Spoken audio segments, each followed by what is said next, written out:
La montagne de la mort ou la mangeuse d'hommes sont les sinistres surnoms de cet éperon rocheux du massif des Vosges. Entre 1914 et 1916, cette position stratégique pour les armées françaises et allemandes a été le théâtre de terribles combats. Les attaques et contre-attaques se succèdent et le sommet changera 8 fois de main. Le Hartmannswillerkopf culmine à 956 mètres d'altitude. L'enjeu des combats était vers ici.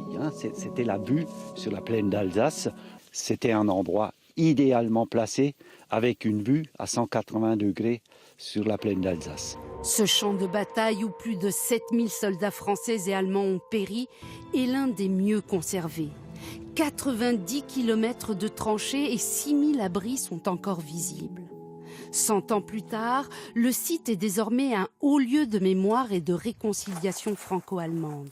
Un historial pour raconter à 2 voix une des batailles meurtrières de la guerre 14-18. C'est d'abord un message de paix, d'amitié, de liberté, mais aussi de transmission générationnelle des vicissitudes de la première moitié du XXe siècle. 600 mètres carrés d'exposition sont offerts aux visiteurs.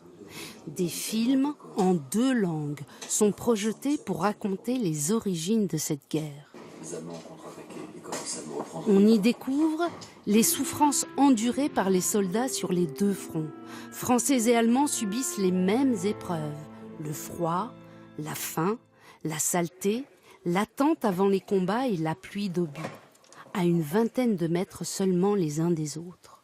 300 000 personnes se rendent chaque année sur le site pour voir et comprendre le sacrifice de ces soldats de la Grande Guerre.